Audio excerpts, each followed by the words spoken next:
All right, folks, so I have brought back my trusty little tangible examples of layers for this example of how layers interact.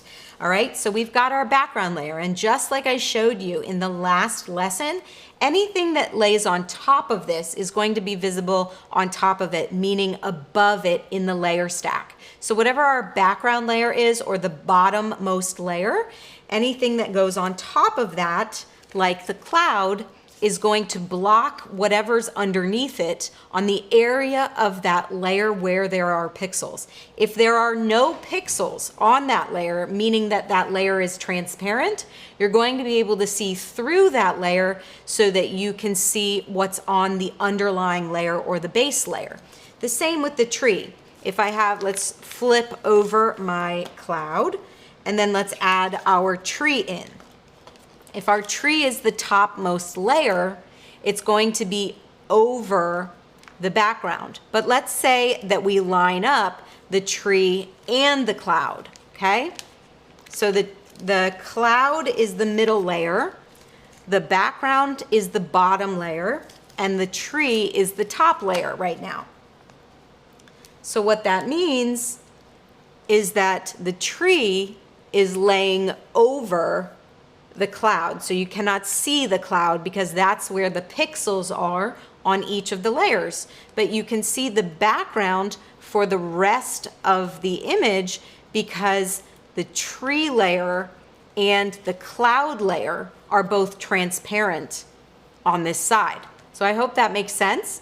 So we're going to talk a lot more about how layers interact once we go to the screen. So let's move on. I'm going to click and drag my layers palette up just a little bit, and the same with my properties window so that we have a little bit more space on our layers palette. One of the first things that I want to point out about how layers interact that I kind of mentioned in the previous chapter is the fact that whatever is laying underneath is going to be hidden by the pixels on the layers above it, just like I showed you in the tangible example. So for example, let's go ahead and rearrange the grass and the tree again, and you can see now that the tree is resting on top of the grass layer, meaning the bottom of the tree is visible. If we go ahead and click and drag and reorganize these again, you can see that we can easily bring back the grass on top of the tree. Now, what else can we do? We can go ahead and duplicate our tree layer by either hitting Command or Control J on your keyboard, or clicking and dragging this layer and dropping it on top of the Add New Layer icon, which is going to give us a second version of the tree. So why would we duplicate a layer? We can do that, and then with our tree copy layer selected, we can go ahead and hit Command or Control T to transform that tree, and then click and drag, and maybe make this tree a little bit smaller in size and a little bit fatter. Well, let's move him over here.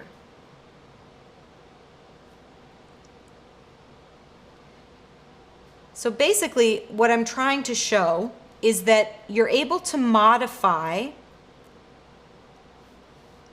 each individual tree because it's on its own layer. So again, with this tree copy layer, I'm just going to click and drag so that it's a little bit more aligned with the grass at the bottom. There are two lock features that you should be familiar with. The first one is going to be to lock the transparent pixels on the layer. So you can see here that we have our tree copy layer. If we go ahead and lock the transparent pixels only of our tree copy layer, we can go ahead and paint. Let's go ahead and paint over our tree copy layer with red.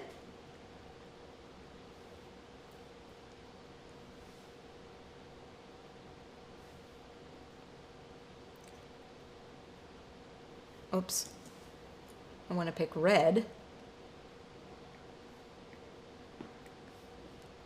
And as I paint over my new tree here, I'm actually painting right here next to the tree, but you can't see it because the transparent pixels on the tree copy layer are locked. As soon as I take that and drag over the tree, then all of a sudden I am seeing the red paint that I'm painting with. I'm gonna hit Command Z and Command Z again to remove those. So that's the first lock that I want you guys to be cognizant of. I'm gonna go ahead and unlock the transparent pixels. And then the other one is just the lock all, okay? So just keep that in mind. That's going to be similar to what is by default applied to your background layer when you bring a document into Photoshop.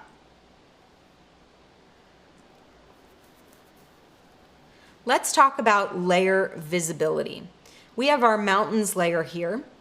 And if we wanted to go ahead and make the trees look as if they are a little bit further away, one really easy way to do that is to come into our opacity slider and decrease the opacity of our trees, or no, of our mountains in the background, okay? Giving the illusion that they are further away. Yes, I know, we're dealing with some rudimentary drawings here. One way to modify the opacity of a layer is to basically just click and drag on the word opacity. But the other way to do it is to actually come in and manually select the value that's in the box. And then you can hit 5 on your keyboard to change the opacity to 100 to 50%. Or, you know, my go-to is definitely just clicking and dragging left and right on the word opacity, but you can also click and drag on this little slider if you prefer that as well. So there's lots of different options and ways to modify the opacity of your layer.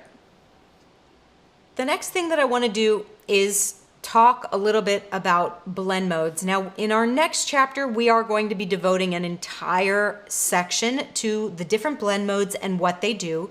But for this, what I want to do is quickly come over. I'm going to use my magic wand tool, and I'm just going to select inside the area of my cloud, and I want to choose to fill this area, edit, fill, with 50% gray and make it a stormy cloud, okay?